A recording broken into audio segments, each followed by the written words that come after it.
Buenas tardes, ¿qué tal? ¿Cómo estáis? Bueno, hoy se viene podcast sobre Hamas. Em, Imagino que jamás lo habéis escuchado todos, especialmente desde los atentados del 7 de octubre del 2023. Habrá quien lo conociera de antes, quien esté un poco interesado en el mundo árabe islámico o en el conflicto palestino-israelí, pero en general la sociedad, por lo menos española, está muy concienciada o piensa que está muy concienciada de lo que es Hamas desde este suceso, desde los atentados del 7 de octubre. Bueno, como sabéis, tras estos atentados hubo una aluvión de información impresionante en diferentes medios de comunicación, televisión, redes sociales, pero en general salió un resultado pues bastante reduccionista, muchas veces politizado, pero sobre todo pues eso, muy esencialista, muy reduccionista, muy resumido, y creo que hay espacio para profundizar un poquito más. Aquí quiero crear este espacio sobre qué es Hamas. Y bueno, y lo que vamos a hablar en este podcast, pues vamos a hablar un poco sobre qué es, cuáles son sus raíces sociales e institucionales, qué oportunidades políticas les han hecho florecer, cuáles son las estructuras de movilización que ellos utilizan para tener tanta fuerza y luego vamos a centrarnos en la evolución ideológica del movimiento, centrándonos en dos de bueno, en su carta fundacional de 1988 y en un manifiesto del 2017 de principios y objetivos, pues para ver un poco cuál es la ideología de Hamas, dicho en sus propias palabras, y, y cómo ha variado, si es que ha variado, y tal. Entonces, bueno, vamos con ello. A ver, jamás. Si yo tuviera que describirlo, lo haría como un grupo islamista cuyo objetivo principal es la creación de un Estado islámico en Palestina. ¿Vale? A partir de esa definición, luego vamos a ir construyendo mucho más y, como os he dicho, vamos a ir profundizando mucho más. Hamas es básicamente un acrónimo que significa Movimiento de Resistencia Islámica. Es Harakat al-Mukawama al-Islamiyya y es una facción de los hermanos musulmanes, que es la facción de los hermanos musulmanes de Palestina, que se fundó en 1987, el 14 de diciembre, durante la primera intifada, o más bien la segunda, pero que bueno, gran parte de los medios de comunicación la tratan como la primera. También hay otras fuentes y otros académicos que consideran que ya existía desde 1986, aunque la gran parte del consenso considera que es de 1987 ya con la intifada comenzada. Bueno, ya entrándonos un poco en las raíces de Hamas, es interesante, bueno, os lo he definido como un movimiento islamista. Es interesante entender qué es el islamismo. Islamista es el que pertenece al islamismo. Y, y el islamismo, para no hacer un gran debate, lo podemos resumir en la corriente ideológica que unifica lo político y lo religioso, ¿vale? Hay otras definiciones académicas que hablan de islamistas como los radicales de lo islámico, pero no es lo que vamos a utilizar aquí. Aquí vamos a utilizar el islamismo como la confluencia de lo político y lo religioso, que por supuesto, pues tiene un espectro amplísimo de más radical a menos radical, y hay partidos islamistas pues muy moderados y partidos islamistas pues más radicales. Entonces, bueno, el islamismo en general tiene gran parte de la academia lo trata como un fenómeno muy contemporáneo. Los activistas islamistas suelen ser gente urbanita, de educación secular, jóvenes con estudios en carreras técnicas, medicina, arquitectura, y no tanto en estudios religiosos. Son básicamente lo mismo que fueron la generación anterior, que agitaron tanto el mundo árabe con ideologías baacistas, naseristas o de socialismo árabe. Pues una generación después llegan con el islamismo, pero es un poco el mismo perfil de chico joven, de clase media o media alta que se puede permitir una educación secular occidental y, y que tiene, por tanto, sus raíces en la sociedad moderna y normalmente en la sociedad occidental. Y bueno, en Palestina lo que teníamos a mediados del siglo XX era básicamente lo mismo. Era una clase media, por una parte, con una fuerte ideología secular nacionalista, más vinculada con los pensamientos estos que os he dicho de naserismo, socialismo árabe o baathismo, y una fuerte ideología también islamista, aunque esta en un principio era menor e irá aumentando también con las oportunidades políticas y sus estructuras de movilización que os iré contando. Entonces, la diferencia entre estos dos grupos no era de clase, porque como hemos visto la clase era más o menos la misma, sino ideológicas. Entonces, bueno, claro, hay que conocer un poquito la historia de Palestina, pero entre 1948 y 1967, Palestina en sí no existía, porque las tierras de Palestina que no estaban bajo manos de la ocupación israelí estaban bajo manos o bien de Egipto, por la parte de Gaza, o bien de Jordania, por la parte del West Bank, por la parte de Cisjordania. Entonces, durante estos años, los hermanos musulmanes, los hermanos musulmanes es el principal partido islamista del mundo árabe, porque es fundado por Hassan al-Banna, nace en 1928 en Islamilla, en Egipto, y se va extendiendo por todo el mundo árabe. Al principio es más islámico porque es muy civil, luego va cogiendo más connotación política y se va haciendo más islamista. Pero es un movimiento enorme, súper variado, con unas características muy diferentes según los países donde se encuentre. Y pues eso, en Palestina pues es diferente al que pueda haber en Siria, al que pueda haber en Egipto. Entonces, y como he indicado antes, Hamás es una de estas ramas de los hermanos musulmanes en Palestina. Entonces, del 48 al 67, claro, el trato que recibieron los hermanos musulmanes en Gaza y en Cisjordania no fue el mismo. ¿Por qué? Porque bajo la autoridad jordana sí que se permitía sí que estaban legalizados los hermanos musulmanes. Entonces, pues sí que podían hacer un trabajo de educar bajo principios islámicos a la población, siempre que pudieran, y digamos que trabajaban en un marco dentro del sistema.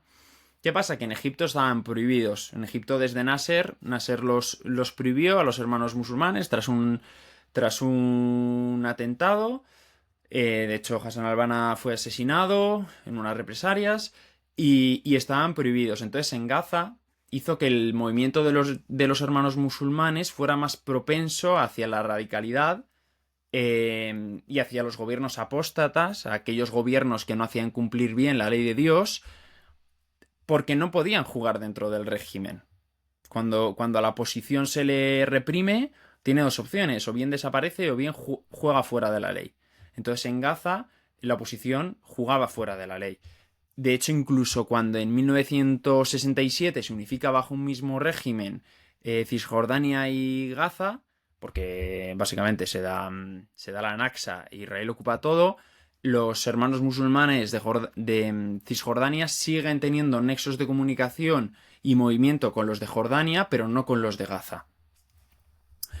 Pero bueno, independientemente de estas diferencias entre bloques, sí que compartían en común una cosa muy importante, que es que no estaban tan centrados en la lucha contra Israel, como sí que lo podían estar movimientos seculares o de izquierdas palestinos, pues como por ejemplo la OLP de Arafat o el FLPL, creo que es el Frente de Liberación Popular, que es de una orientación más socialista, sino que estaban centrados en islamizar a la sociedad palestina a lo máximo posible, acercar a la sociedad hacia el Islam. Durante los 80 empieza a haber una división entre los propios islamistas palestinos, entre el movimiento islamista palestino. Los líderes pues como hemos dicho, que eran urbanitas de clase media y alta, que además tenían contactos con los saudíes, los jordanos, los cubaitíes, y estos les daban fondos, empezaron a reclutar nuevos miembros de Palestina y de los campos de refugiados que eran de una clase pues medio baja y tenían un sentimiento nacionalista muy fuerte. Entonces aquí la separación que se da en el movimiento islamista palestino en los 80 no es ideológica, sino de clases. Es decir, ambos quieren un Estado islámico, pero la táctica es diferente. Mientras que los hermanos musulmanes seguían con la estrategia bottom-up de abajo arriba, de primero islamizamos y cuando toda la sociedad palestina sea musulmana se hará la revolución, los nuevos líderes de clase media-baja pues buscaban más la instantaneidad y era más del top-down, de, oye, primero hay que conseguir la independencia palestina, esto es lo primero, y luego ya islamizaremos y haremos a los palestinos musulmanes. ¿Qué pasa? Bueno, pues que durante estos años 80 la clase medio-baja crea un grupo, el Islamic Jihad, en Gaza, y que bueno, con líderes educados en Egipto. Por eso hablaba antes de la distinción entre Gaza y Cisjordania. Pues este grupo pues tenía los líderes educados en Egipto, habían seguido un poco las directrices de Said Qutb, que es como un poco el ala más radical de los hermanos musulmanes, es como el segundo líder después de Hassan al-Banna. Y bueno, estos creían que la islamización tenía que ser por lo menos simultánea con la lucha contra Israel. Entonces empezaron a realizar ataques contra Israel y ganaron mucha popularidad. Y en este contexto es cuando se da la primera, o como ya os he dicho, la segunda intifada, que es la de 1987, que aunque no la hacen ellos se la apropian, porque la intifada fue realmente un movimiento súper transversal y desorganizado. No fue una cosa muy repentina y sin un liderazgo político organizativo, sino transversal a la sociedad. Y en este contexto es cuando los hermanos musulmanes ven que pueden perder gran parte de la fuerza que tienen, porque este grupo, el Islamic Jihad, sí que está ganando mucho poder y no tiene duda en meterse en la primera intifada, pero claro, los hermanos musulmanes eran menos proclives a la violencia contra Israel y más a islamizar y tienen sus dudas, y entonces aquí es como cuando se da un golpe interno dentro de los hermanos musulmanes y esta clase medio baja funda esta clase medio baja se pone en el medio, en el frente del islamismo palestino y desplaza a los viejos líderes de clase media alta a la periferia. Y entonces aquí es cuando forman Hamás. Entonces Hamás no es, luego lo veremos, Hamás no es una creación artificial del exterior, sino que es un golpe de guión dentro de los propios hermanos musulmanes palestinos, con un cambio de clase y con un cambio también de táctica para conseguir el Estado islámico. Ahora la táctica que premia es el top-down, el primero conseguir la independencia y luego islamizar, y no el primero islamizar y luego conseguir la independencia. Vale. Dicho esto, ¿qué oportunidades políticas han hecho que jamás floreciera tan fuertemente, porque ha conseguido un gran apoyo dentro de Palestina y tan rápidamente? Bueno, pues el primero lo tenemos en el cambio de política israelí en 1977. Hay que entender que Israel, desde su independencia, había estado gobernando, no sé si siempre, prácticamente siempre por el Partido Laborista, ¿vale? ¿Qué pasa? Que en 1977 también, porque en los años anteriores la OLP y los partidos y los grupos pro independencia palestinos más de izquierdas habían estado haciendo atentados desde Jordania y luego desde el Líbano Israel en ese sentido se radicaliza en el sentido de que cree que tiene que defender su causa de otra manera, y el Likud gana las elecciones en 1977 con el Likud, que es un partido mucho más radical. Ya haremos posiblemente otro capítulo completo sobre Palestina, pero el Likud gana las elecciones y tienen una nueva estrategia para controlar a la OP, que era básicamente promover la oposición interna. ¿Cómo promovieron la oposición interna? Pues con dos focos. Por una parte, promoviendo estructuras tribales rurales, que para eso crearon la Village League Policy y hicieron otras medidas políticas, pero lo que nos interesa también es dando espacio a la oposición islamista, a la OLP. Bueno, la OLP, pequeña aclaración, es la Organización para la Liberación de Palestina, liderada sobre todo por Arafat, y que era pues el principal grupo que desde los 60 pues estaba luchando por la independencia. Dicho esto, se empieza a promover esta oposición interna a la OLP, y de hecho se dice que durante estos años, desde el 77, las fuerzas de defensa israelíes, las IDF, digamos que no tenían la misma vara de medir ante los atentados de los islamistas, de los hermanos musulmanes, y los atentados de las OLP.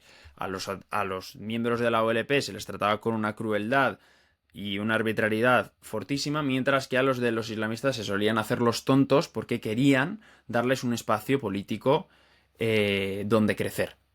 Entonces, cuando se dice que Israel creó a Hamás, es falso, pero sí que es cierto que Israel le dio un espacio a Hamás, tanto social como político, que le permitió crecer muchísimo especialmente durante la década del 77 al 87, creció muchísimo, ¿vale? Luego el segundo elemento fue la demostración internacional, el contexto internacional en el que se vio el poder real que podían alcanzar los islamistas, y que pasó a finales de los 70 y principios de los 80. Hay varios ejemplos. El más sonado es el de Irán, que como sabréis pues se dio la revolución iraní de los ayatolás, se derrocó un gobierno pro-estadounidense. O sea, fijaos la importancia de esto. Derrocar un gobierno pro-estadounidense en Oriente Medio es básicamente lo que se pretendía también con Israel, ¿no? Entonces se derroca un gobierno pro-estadounidense y se pone un régimen islamista al poder de Irán, al poder de una potencia regional. Entonces ahí se ve el poder del islamismo. También son años en los que con el boom del petróleo Arabia Saudí fomenta muchísimo el wahabismo fuera de Arabia Saudí, financia movimientos, financia mezquitas, y el islamismo se extiende mucho también en un contexto de declive del panarabismo. El panarabismo, como os decía, había tenido su auge en la generación anterior, 50, 60, en esos años 1950-1960 tuvo muchísimo auge, pero luego pues desde el 67 empezó el declive, y ya en el 73, pues, o sea, en el 70, pues el declive ya es absoluto. Pero eso surge también por debilitamiento de la anterior ideología, ¿no? Otro elemento de la demostración internacional del poder islamista fue la aparición de Hezbollah a principios de los 80 en el Líbano, que consiguieron fuertes victorias militares contra la ocupación israelí que se estaba dando en el Líbano en los 80, les desplazaron hacia la Security Zone, y este grupo también era un grupo islamista, y además fueron los primeros que empezaron a utilizar la forma terrorista de bombas suicidas, y que para los palestinos por aquel momento pues era desconocida, pero luego pues también la utilizarán. La tercera oportunidad política es la propia Intifada de 1987. Esto ya lo he mencionado brevemente, pero este movimiento revolucionario transversal de la población árabe de Palestina fue una cosa exógena al propio movimiento de Hamás, pero fueron los que más se beneficiaron de esta. Y donde se hizo el cambio de clase media baja a clase media alta. Y luego el El otro punto, la otra oportunidad, fueron los acuerdos de Oslo de 1993, que era la supuesta paz para el conflicto palestino, que en un primer momento les complicó mucho a Hamás, porque claro, aquí lo que se hizo fue que se creó la Autoridad Nacional de Palestina como gobierno legítimo de Cisjordania y de Gaza, reconocido por Israel, y la Autoridad Nacional de Palestina reconocía a Israel, pero claro, esto jamás no reconocía este acuerdo, y entonces le puso en una disyuntiva complicada porque no sabía hasta qué punto jugar dentro, institucionalizarse en un régimen al que él declaraba ilegítimo porque era un acuerdo pues completamente contrario a sus fundamentos, que veremos más adelante. Entonces, bueno, esto se puede resumir en que mientras que el proceso de paz fuera bien y los acuerdos de Oslo fueran bien, pues a ellos les iría mal. Es decir, ellos necesitaban que fracasara esto lo máximo posible. Claro, pues efectivamente, como fracasan tanto en los acuerdos de Oslo, porque realmente se ve que los palestinos no hacen sino más que empeorar sus condiciones, encima Fatah, que es el partido político liderado por Arafat y el principal de la OLP, se convierte, o sea, pierde mucha popularidad porque pasa de ser un movimiento de resistencia contra Israel a uno que gobierna sobre Palestina y que cada vez hace peores las condiciones de los palestinos. Ya sabemos siempre que la política de la oposición es más fácil. Y a esto se suma que en los 90 el declive del socialismo es absoluto. O sea, cae la URSS y esto genera un declive en el socialismo del que nunca se recuperarán los grupos de izquierda. Pues con todo este contexto, pues jamás se convierte en la alternativa política por excelencia, porque no era ni un movimiento de izquierda, ni se había convertido en un gobierno colaboracionista con Israel, ni estos elementos que le hacían mucho, mucho daño a la OLP. Entonces, bueno, con este entorno ya pasamos a ver las estructuras de movilización, es decir, cómo ante este nivel de sucesos que lo tenemos tan arriba, ¿no? Esta perspectiva tan estructuralista, cómo consiguieron canalizarlo, cómo pusieron bajarlo a la tierra, jamás, y conseguir la movilización que consiguieron. Porque recordar que en 2006 jamás ganan unas elecciones. O sea, tienen un gran apoyo entre la población palestina. Bueno, pues la primera estructura de movilización son las mezquitas. Al final, todos los estados árabes son autoritarios, prácticamente todos los estados del mundo, pero bueno, centrándonos en el mundo árabe, todos los estados árabes son autoritarios en mayor o menor medida. Por tanto, dominan la esfera pública en mayor o menor medida. Esto lo que genera es que la oposición se organice en el entorno privado o semiprivado. ¿Qué pasa en el mundo árabe? Pues que estos suelen ser las mezquitas, porque los gobiernos no suelen enfrentarse directamente con el poder religioso, porque está muy arraigado en la sociedad. Entonces las mezquitas se convierten en el lugar, tanto físico como discursivo, donde existe un espacio para hablar de política. Y eso es muy importante para la movilización. De hecho, no es de extrañar que desde el 67 aumenta muchísimo la cantidad de mezquitas en Palestina. La mayoría de estas mezquitas son controladas por Al-Mujama Al-Islami, que es The Islamic Association of the Muslim Brotherhood, o sea, la Asociación Islámica de los Hermanos Musulmanes. Y este grupo también canaliza muy bien la movilización porque combina la actividad religiosa con la actividad social y consigue que las mezquitas no solo sirvan para rezar o para el culto, sino también para otro tipo de servicios sociales. Escuelas, guarderías, clínicas, hospitales, clubes de deporte, escuelas de enfermería. De hecho, Al-Mujama, esta organización, tenía 7 comités, como si estuviéramos hablando de ministerios, porque al final suple mucho al Estado para controlar este trabajo. Predicación y orientación, bienestar, educación, calidad, salud, deporte y conciliación. Luego también crean otras asociaciones médicas y educativas. Crearon, por ejemplo, la Asociación Científica y Médica, que tenían clínicas dentistas, o sea, que tenían clínicas médicas, dentistas, bancos de sangre. Crearon la Sociedad de Ciencia y Cultura, con la que educaron a miles de palestinos. Crearon la Universidad de Gaza. Crearon incluso una especie de sindicato, el Islamic Workers Union. Entonces, claro, todo esto hacía que Arafat no pudiera vivir con ellos porque ellos no reconocían el sistema que existía y porque tenían una ideología diferente, pero tampoco podían vivir, Arafat tampoco y la OLP tampoco podía vivir sin su apoyo, es decir, tampoco podía prohibirlos o clandestinizarlos por todos los servicios sociales que ofrecían.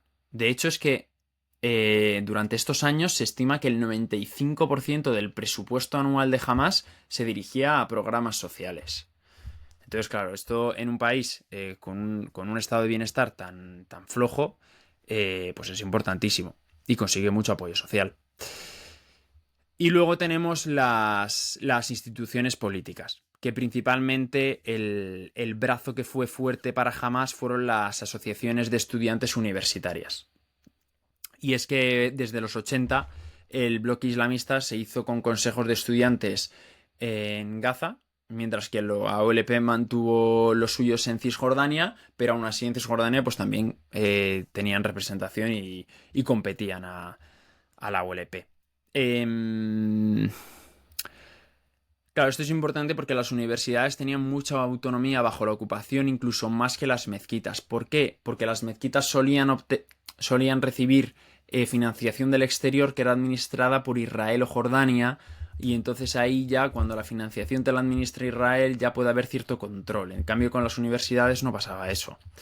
Por otra parte, respecto al tema de las instituciones políticas, claro, como jamás no quería legitimar el sistema desde los acuerdos de Oslo, digamos que al principio la canalización de la política lo hicieron con un partido artificial que eran de The National Islamic Salvation Party, que ellos decían que no eran ellos mismos, pero bueno, todo su apoyo iba hacia ellos y era como el brazo político de Hamas durante esos años, con lo que poder ser más o menos coherente ante la realidad que ellos deslegitimaban.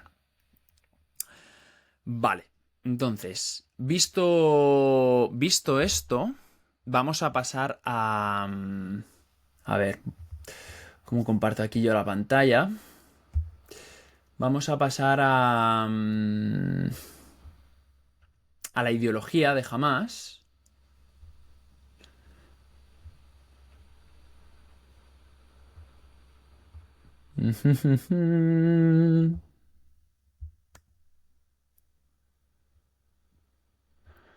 Vale, que como os dije, lo vamos a ver con la carta fundacional que hacen en 1988 y con el manifiesto de 2017 de principios y objetivos. ¿Vale? Vale, yo creo que se ve bien.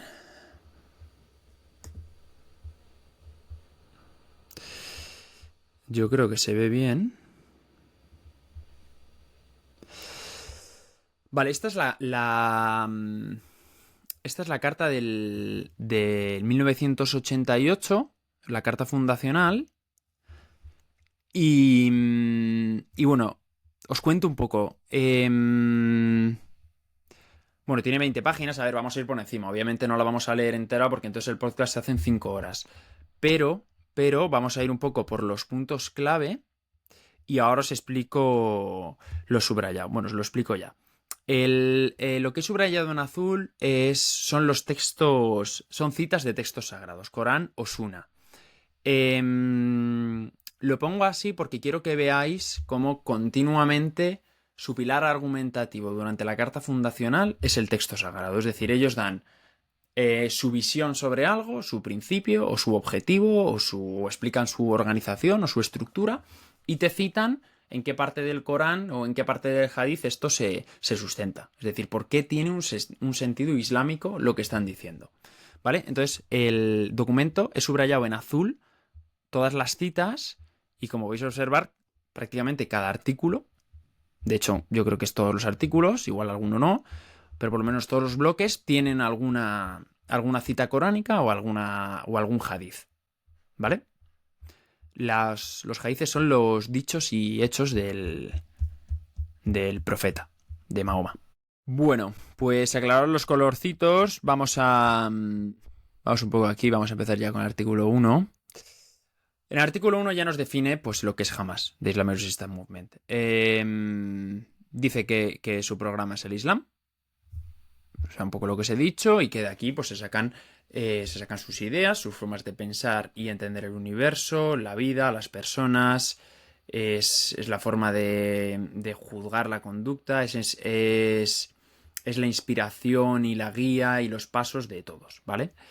El artículo 2 lo que dice es... esto es interesante porque dice que Hamas es un ala de los hermanos musulmanes en Palestina. Veremos como en el 2017 no hace mención a los hermanos musulmanes, posiblemente porque desde que llegó al-Sisi a Egipto, las relaciones con Egipto se han deteriorado mucho. Entonces ya en el 2017 no se le hace mención. Pero bueno, eso es interpretación mía. Vamos a ir pasando, porque si no, ya os digo que esto se eterniza. Vale, esto es interesante. Dice que Hamas es un paso más en la cadena de la lucha contra el sionismo. Y dice, pues desde 1939, que esta es la que yo me refiero con primera intifada, y la lucha que hubo, luego con la guerra de 1948, todo el rato haciendo referencia a los hermanos musulmanes, cómo lucharon en ella, y también a la Nakba, a 1968, y las operaciones de los hermanos musulmanes de después. Pues eso, al final Hamas es parte de una lucha, le da una legitimidad anterior, porque es parte de un continuo, ¿no?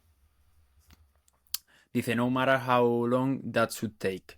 O sea, no importa cuánto dure que seguiremos luchando, ¿no? Es un poco el mensaje.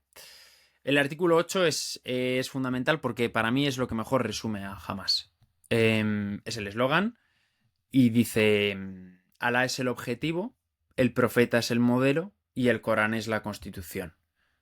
La yihad es el camino y la muerte por la gracia de Alá es el mayor de los deseos, básicamente. Entonces, bueno, pues eso, ahí tenéis un poco la ideología de Hamas resumida en 2 líneas. Objetivos que los dicen en su artículo 9. Bueno, siempre un poco tiene un discurso pues un poco religioso, claro, o sea, luchar contra la falsedad, tal, que prevalezca la justicia. Bueno, religioso o de organización social, de movimiento social, o podríamos ver esto en un movimiento de izquierdas también, en cualquier ideología, ¿no? Dice hasta que las tierras sean devueltas y las mezquitas con la voz del que hace la llamada, del Muezzin, emerja y declaren el Estado Islámico, the State of Islam, y la gente pueda volver a sus casas y tal. Es decir, el objetivo, el Estado Islámico. Estrategias y métodos. Vale, artículo 11.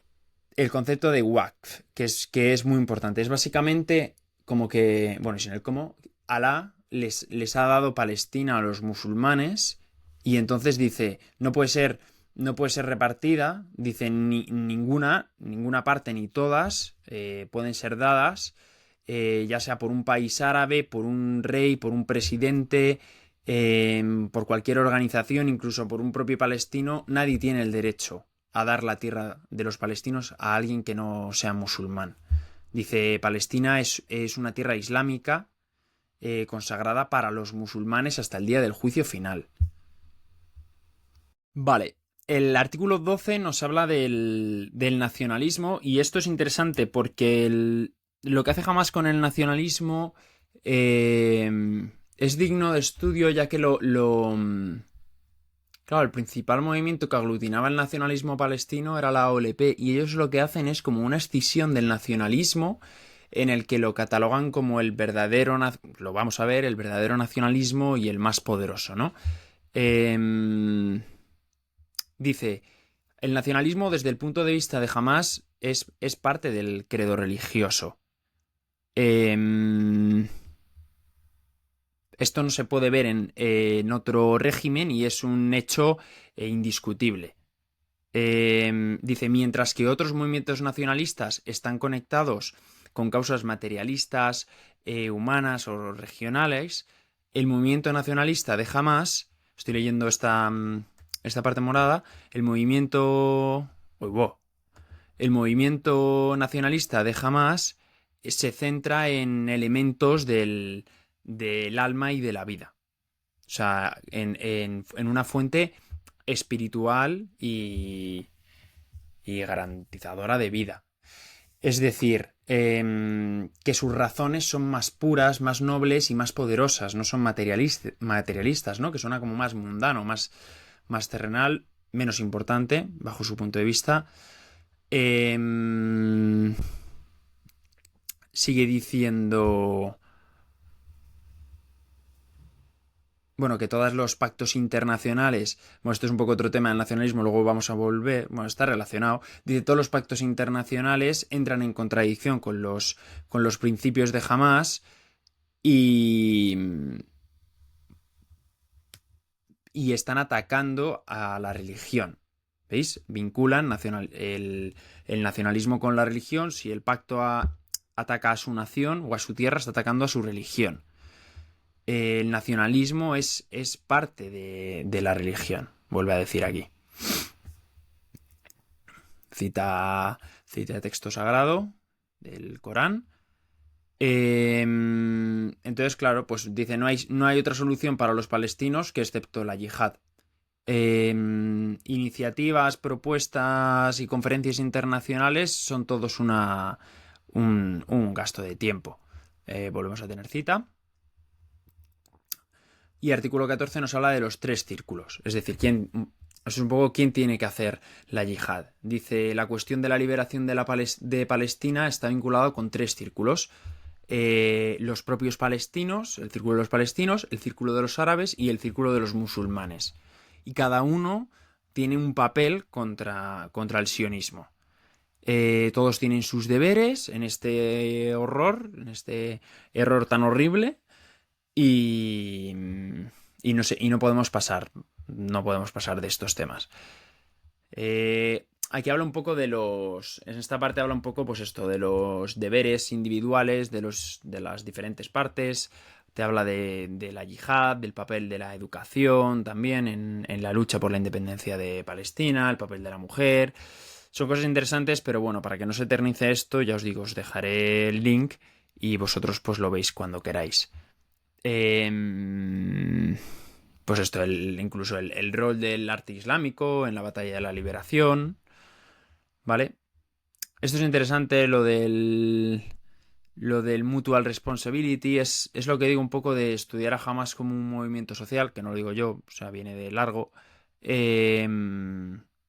Claro, también lo hace cuando vincula a los tres círculos, es como pues esto, transversalidad, darle la mayor transversalidad posible al movimiento.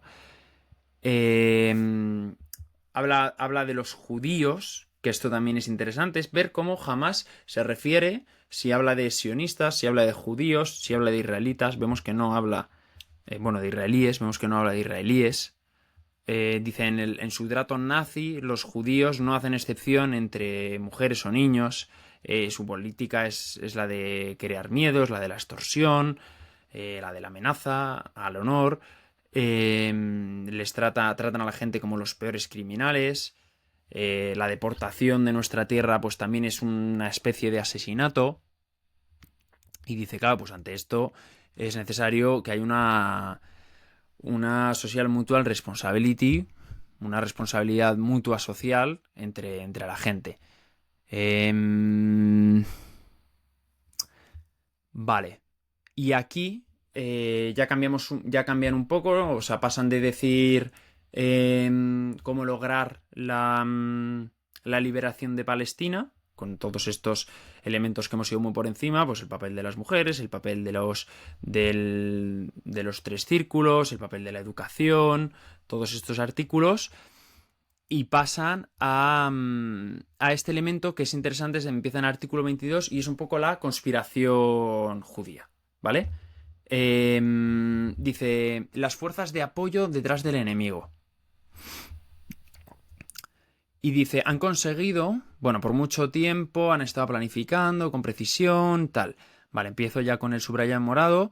Han conseguido amasar tal cantidad de riqueza que les hace poder lograr su sueño. Y dice,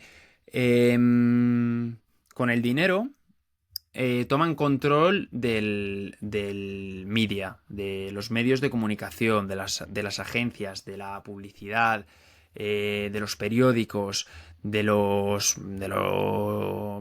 todo tipo de información y otros. Dice, también con el dinero han creado revoluciones por todo el mundo, consiguiendo sus intereses y recibiendo sus frutos. Dice, estuvieron detrás de la Revolución Francesa, detrás de la Revolución Comunista. Han creado grupos como los Friesman, los Rotary, los Lions, que protegen sus intereses en las diferentes sociedades. Con el dinero han controlado al imperialismo, a los países imperialistas y han fomentado la colonización de muchos países para explotar sus recursos y desarrollar la corrupción en ellos. Dice, también estuvieron detrás de la Primera Guerra Mundial. Allí es cuando destruyeron el califato islámico y consiguieron muchas ganancias de recursos. También obtuvieron ahí la declaración de Balfour, recordad, en 1917. Formaron la Liga de Naciones con la que pudieron reinar sobre el mundo. También estuvieron detrás de la Segunda Guerra Mundial, a través de la cual consiguieron muchísimas ganancias financieras con el comercio de armamentos. Y establecieron el camino del establecimiento de su Estado. Pero recordad la independencia de Israel, pues después de la Segunda Guerra Mundial, ¿no? En el 48. Bueno, que sustituyeron a la Liga de Naciones por las Naciones Unidas, con el Consejo de Seguridad que les garantiza pues, su gobierno por el mundo, ¿no? Todo esto es parte de la conspiración judía que básicamente controlan el mundo y reinan sus intereses y que como veremos pues esto sí que ha sido un continuo en la ideología de Hamás. Aquí a partir de estos artículos, a partir del 23, comienza a hablar un poco de la relación de Hamás con otros movimientos. Dice que, bueno, que respecto a otros movimientos islámicos, pues tiene su respeto y aprecio, básicamente. Con otros movimientos nacionalistas, pues también dice más o menos lo mismo, lo podréis ver. Y respecto a la OLP, esto es interesante, hace una mención especial, bastante larga, y dice que es como son los más cercanos a su movimiento de resistencia. Dice que ahí se encuentran a sus padres, a sus hermanos, a sus amigos. Entonces que nunca van a luchar contra estos, contra su padre, contra su hermano, contra sus amigos. Dice, nuestra tierra es la misma, nuestra situación es la misma, nuestra fe es una y el enemigo va a batir es uno. Y explican por qué, a pesar de todo esto, por qué son seculares. Dice, lo que les ha pasado a la OLP es que han tenido una confusión ideológica, resultado de la invasión ideológica del mundo árabe, desde la derrota en las cruzadas hasta el paso de los orientalistas con los misioneros y los imperialistas, y que con esto la organización pues adoptó la idea de un estado secular. Pero digamos que es como que están, pues esto, están en una confusión ideológica. Dice, cuando adopten el Islam como forma de vida, pues nos convertiremos en sus soldados y seremos el motor que queme a sus enemigos. Ya os digo que todo el rato un poco la forma de redactar también es un poco así. A mí me parece un poco como si fuera, pues eso, de texto sagrado, ¿no?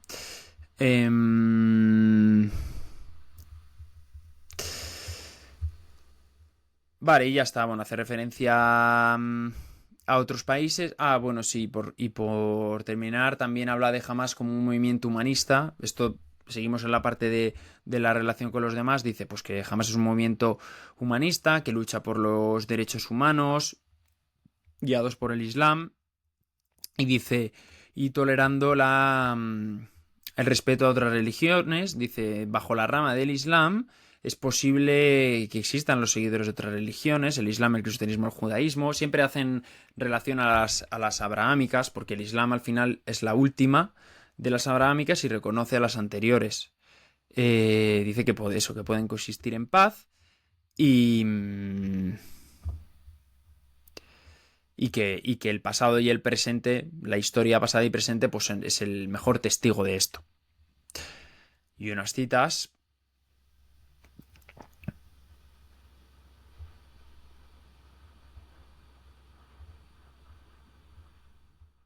Y ya está. Yo creo que con esto terminamos.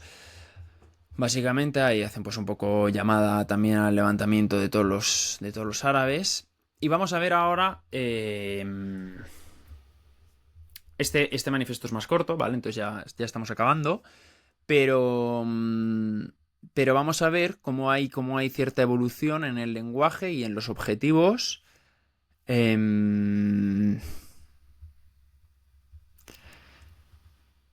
Vale, mira, para empezar ya aquí en el preámbulo te dice Palestina es la tierra de los árabes palestinos, ¿vale? O sea, ya no te habla de Palestina como la Waqf que veíamos antes, al menos a estas alturas del manifiesto, sino que te habla de que es la tierra de los palestinos árabes, independientemente de su religión, claro. Dice que es una tierra que ha sido pues ha sido maltratada por el racismo, el antihumano del colonialismo sionista y de su declaración de Balfour. Interesante esto, dice, este documento es producto de profundas deliberaciones que nos han llevado a un fuerte consenso. Y es verdad que esto, que llegar a un manifiesto así no es fácil. Dice, Hamas es... Aquí os vuelvo a definir Hamas. Es el movimiento de resistencia y liberación palestino e islámico nacional. Esta sería la traducción literaria, ¿no? Movimiento de resistencia y liberación, características palestino, islámico y nacional, cuyo objetivo es liberar Palestina del proyecto sionista. Ya vemos que habla menos de judíos y habla más de sionistas. Es verdad que en el 88 hace muchísima referencia al sionismo, pero también vemos continuamente Jewish, y aquí vamos a estar viendo todo el rato sionistas, ¿vale? Dice, en el marco de la referencia del Islam es el que determina nuestros principios, nuestros objetivos y propósitos. Aquí nos habla un poco de la tierra de Palestina, ¿vale?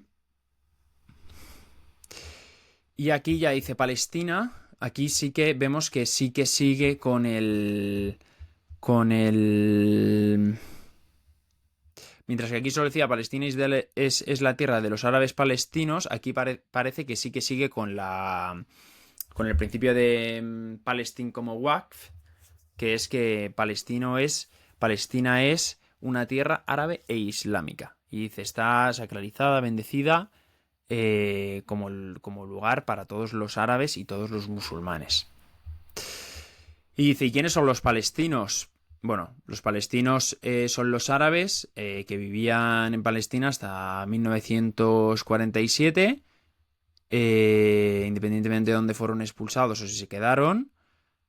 Y dice, y toda persona, perdón, porque esto la verdad que no lo tengo subrayado, dice, y toda persona que fuera nacido después de esa fecha de un padre palestino, ya fuera dentro o fuera de Palestina, ¿vale? Pues ya fueran hijos de refugiados o de los palestinos que se quedaron dentro, pues eso es el pueblo palestino.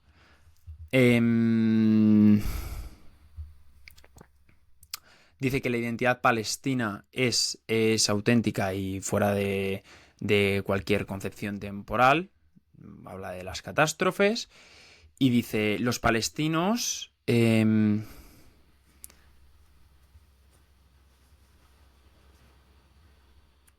dice, los palestinos, estén dentro o fuera de Palestina, son palestinos, son nuestra gente, independientemente si están dentro o fuera de Palestina, e independientemente de su religión, cultura o afiliación política.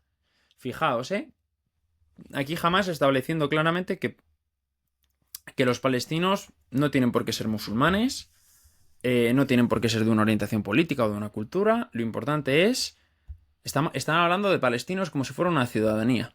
Aquí nos va a decir, en plan, nos dice los palestinos tienen todo el derecho a volver a sus casas, ya fueran ocupadas en el 48 o en el 67, es su derecho natural, individual y colectivo, y dice, y es el derecho garantizado por las leyes divinas, y dice, y también los principios básicos del derecho humanitario, del derecho internacional. Es decir, es que nos lo dice la ley divina, pero también nos lo dice el derecho internacional, ¿no? Es un derecho inalienable, fijaos, es que es un concepto absolutamente de derecho humanitario. Aquí hace referencia al proyecto sionista, ¿veis? Siempre estamos hablando de sionistas y dice, el sionismo es un proyecto racista, agresivo, colonial, expansionista, basándose en quedarse con las tierras, con las propiedades de otro y hostil a la gente palestina y a sus objetivos de libertad, liberación y autodeterminación. Y dice... aquí es que vemos un claro cambio, porque es que dice, jamás afirma que el problema es con los sionistas y no con los judíos por su religión. Esta parte que está subrayada en morado más oscuro. Jamás no lucha en contra de los judíos porque son judíos, sino contra los sionistas que ocupan Palestina.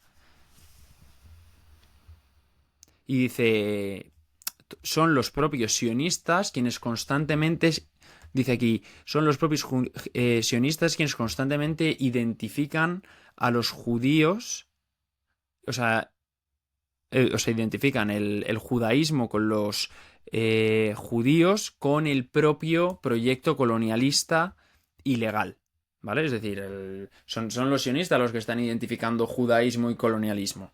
Nosotros lo que luchamos es contra el colonialismo racista, que tal, ¿no? Lo que hemos leído antes. Y ahora dice...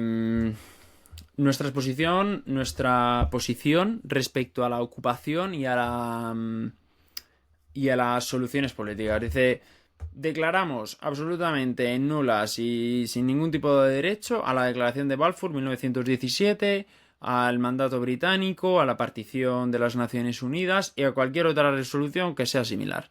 Establecemos a Israel absolutamente ilegal porque contraviene los inalienables derechos de los palestinos y va en contra de los deseos de la UMA. La UMA es la comunidad musulmana. Y también está violando derechos humanos garantizados por las... Es que es muy curioso porque continuamente se pone en contra del derecho internacional y sus convenciones, pero también se sujeta en ellos y se basa en ellos. Dice, es una violación de los derechos humanos garantizados en los convenios internacionales, aquí, entre los cuales está la autodeterminación. Pero sin embargo, pues en todo esto, pues los declara no válidos, ¿vale? Dice, no, jamás cree que ninguna parte, esto es lo mismo, aquí vamos a ver perfectamente la contradicción y la aceptación y rechazo del derecho internacional. Dice, jamás no cree que ninguna parte de la tierra de Palestina pueda ser concedida independientemente de sus causas, circunstancias o presiones, ni de cuánto dure la ocupación.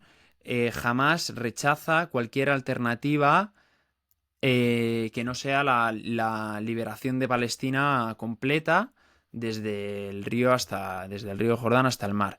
Dice, sin embargo, aquí es lo interesante, ¿eh? Sin embargo, sin comprometernos con el rechazo a la entidad sionista y el respeto a los derechos de los palestinos, jamás considera el establecimiento de la completa soberanía e independencia del Estado palestino en Jerusalén como capital y las líneas del 4 de junio de 1967. Es decir, esto, y dice, bueno, con la vuelta de los refugiados y de los desplazados y de los desplazados. Entonces, lo que está diciendo es lo mismo que dice el derecho internacional público, es aceptar las fronteras de 1967, es decir, tácitamente están aceptando están aceptando unas fronteras limitadas respecto a la Palestina histórica, están aceptando Cisjordania, Gaza y Jerusalén como capital y aceptan que detrás haya otra cosa. Que aunque están rechazando la existencia de Israel porque dicen que ante cualquier cosa rechazan la existencia de Israel, pues probablemente lo que haya detrás de Gaza e Israel de Gaza y Cisjordania y Jerusalén sea Israel. Y aquí vemos cómo en el 2017 hay un cambio hacia el derecho internacional público y hacia aceptar posturas con la comunidad internacional, acercar posturas con la comunidad internacional y aceptan las fronteras que fueron firmadas en 1967, bueno, que se solicitan a las fronteras de 1967 y que básicamente son Gaza, Cisjordania y Jerusalén como capital. ¿Ves? Y justo después te dice, no habrá reconocimiento de la legitimidad del Estado sionista. Pero claro, le estás dejando fuera de esos territorios de Gaza y Cisjordania. Y ya para acabar, también me parece interesante esto del sistema político de Palestina. ¿Por qué? Porque en el 1988, si os fijáis, no habla nada. Es que el 2017 lo que es que se adapta mucho más a la modernidad, hace mucho menos referencia a la lucha, porque no tienes todos estos artículos que hablan de la liberación de Palestina, de cómo conseguirla, sino que se fundamenta mucho más en el derecho internacional público y también ahora vamos a ver cómo habla del sistema político. Dice... Bueno, sí que tiene que ser liberado. Vuelve aquí a decir en todo el terreno nacional, con Jerusalén su capital, y dice, jamás cree que para manejar Palestina se debe hacer sobre las bases del pluralismo, la democracia, el compañerismo nacional y la aceptación del otro y del diálogo. Fijaos, ¿eh?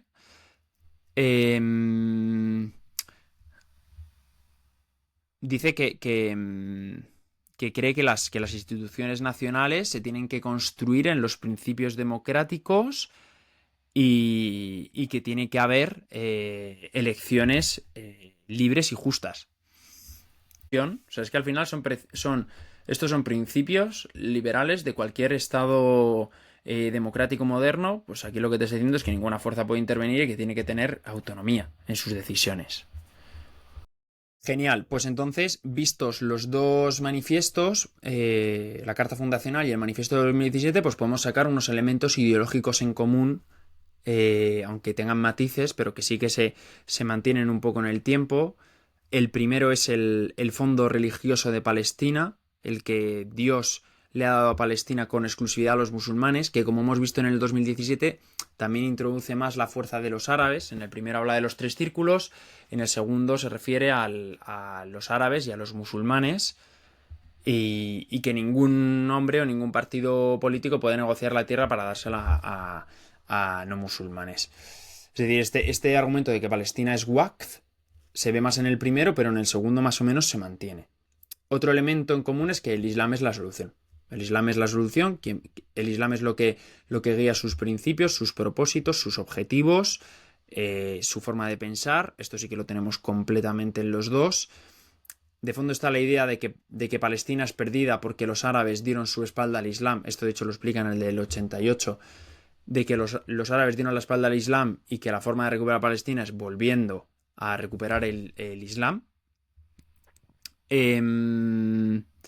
Otro elemento es la conspiración judía. El elemento de que los judíos forman parte de una organización clandestina que controla todas las finanzas del mundo. Esto también se ve un poco en los dos. Es cierto que se ve más en el de 1988, pero la conspiración judía sigue presente en el 2017. Sí que vemos un cambio terminológico en el que en el primero, aunque principalmente hace referencia en el 88 a los sionistas, también muchas veces se refiere de manera general a los judíos, y en el segundo, en el de 2017, claramente quiere hacer una distinción entre quiénes son los judíos y quiénes son los sionistas, y con los judíos no han tenido nunca ningún problema, son los europeos los que lo han tenido, y lo dicen así, y con quien tiene problemas es con el sionismo racista, colonialista, y que no respeta los derechos de los palestinos.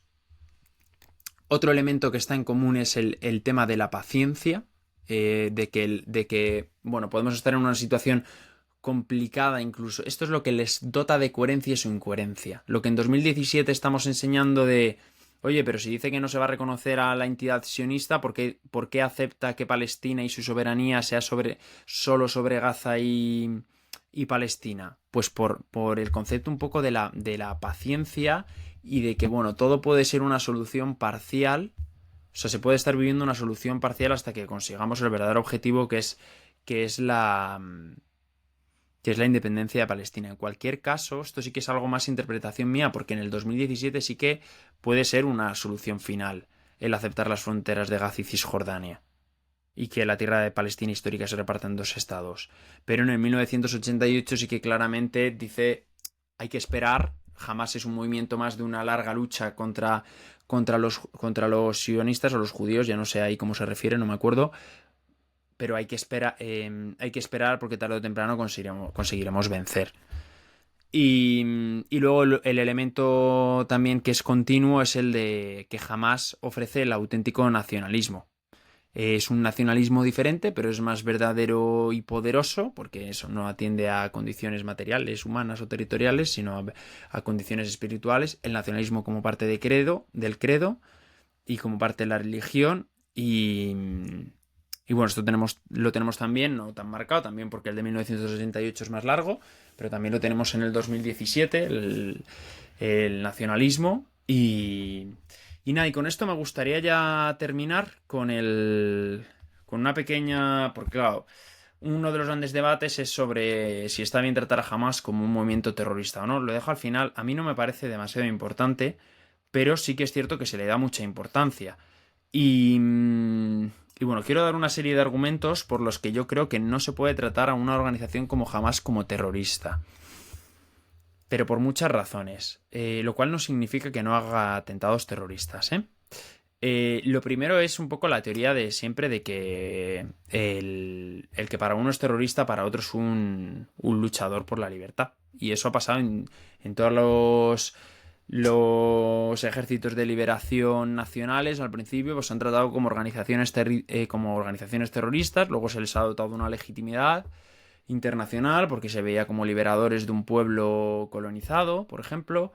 Entonces, claro, para unos es un terrorista porque causa el terror con fines políticos y sus víctimas muchas veces son civiles, pero para otros son los liberadores, ¿vale? Luego hay que entender que jamás, o sea, luego hemos podido entender con que con este podcast que jamás no solo incluye, o sea, jamás es una organización enorme con muchísimos prismas y no solo el político, tiene muchísima actividad social, hemos visto toda la parte como de la especie de ministerios, todos los servicios sociales que cubren.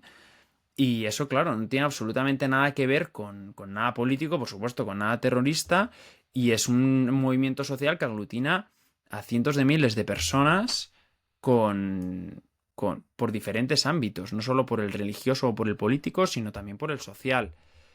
Y luego ya por último, y para mí lo que es más importante, la razón más importante es que yo no creo que haya que considerar a los grupos prácticamente nunca como terroristas, como si dijéramos terrorista como un atributo genético al grupo, sino que en todo caso habrá que determinar si sus acciones son terroristas o no.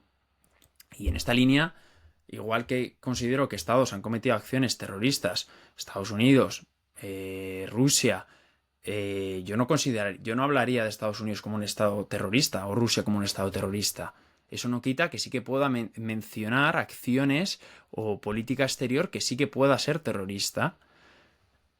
Dentro de que terrorismo además es un concepto que no está definido con consenso a nivel internacional, porque hay 1000 definiciones y cada organización te da una definición. Entonces eso lo complica mucho también. Eso es otro argumento. Pero lo que estoy diciendo es que más sentido tiene ver si la acción es terrorista o no pues porque vaya contra población civil, porque su fin sea generar terror, porque su fin es conseguir o sea, tiene unos intereses políticos detrás, por estas cosas que son un poco común a todas las definiciones de terrorismo.